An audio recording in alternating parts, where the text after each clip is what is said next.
Domingo 23 de abril 2022, Chippewa Falls, Wisconsin. Alexander Peters estaba preocupado. Iliana Peters, su pequeña hija de 10 años, había salido por la tarde en su bicicleta a visitar a su tía, que vivía a solo 7 minutos de su casa, y ahora eran las 9 de la noche y ella no había regresado. Su tía aseguraba que hacía ya rato que Lily había salido de regreso a su hogar. Así, Alexander dio aviso a las autoridades, que comenzaron esa misma noche su búsqueda.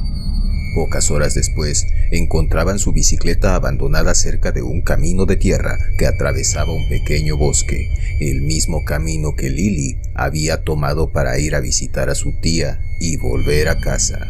Los agentes comenzaron a temer lo peor. Bienvenidos. Esto es Personajes Siniestros.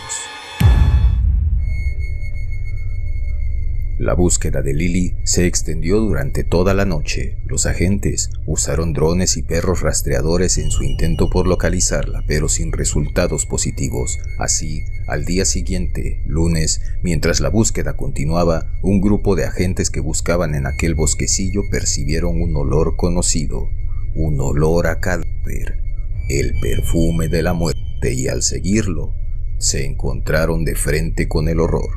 Habían hallado a Lily. Yacía en el suelo y todo parecía indicar que le habían arrancado la vida con extrema violencia.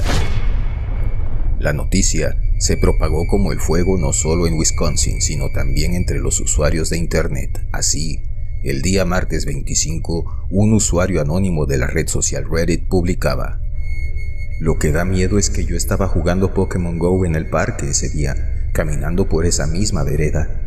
Se me revuelve el estómago cuando pienso que vi a esa niña con sudadera rosa y morada con otro chico cuando yo iba saliendo.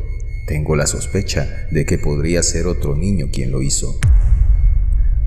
Quienes leyeron aquella publicación rogaron al usuario anónimo que diera más detalles de lo que vio y que contactara a la policía, pero no obtuvieron respuesta.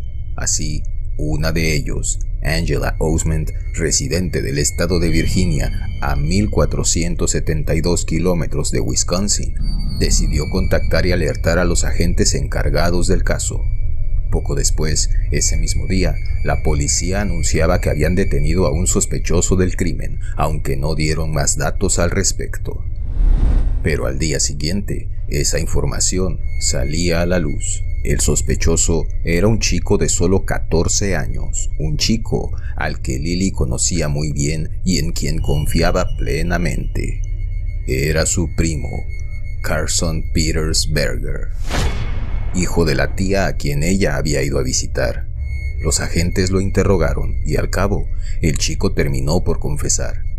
Había decidido llevar a cabo su crimen desde el momento en que ambos salieron de la casa de su madre y así, a la mitad del trayecto, mientras Lily iba en su bicicleta, él la sorprendió de pronto dándole un golpe en el estómago. Luego, la derribó de la bicicleta con otro golpe. Posteriormente, la estranguló hasta que casi perdió el conocimiento. Enseguida, comenzó a golpearla salvajemente con un palo para luego volver a estrangularla hasta arrancarle la vida. Y después de esto, el chico violentó a la niña de 10 años en su intimidad.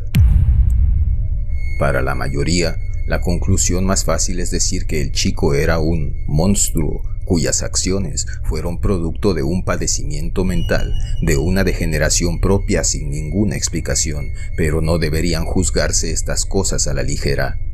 Muchos desconocen el entorno en que este chico se desarrolló. Desde que él tenía 2 años, su padre, Adam Berger, fue condenado a prisión por posesión de imágenes indecorosas explícitas de pequeñas menores de edad, y el encarcelamiento de su padre tuvo consecuencias profundas en el chico, a quien siempre se le veía cabizbajo y silencioso. Por otro lado, el padrastro del chico, John Repetto, solía hacer publicaciones cargadas de misoginia en sus redes sociales, además de ensalzar el uso de sustancias ilícitas y de armas de fuego. Pero esto no es todo.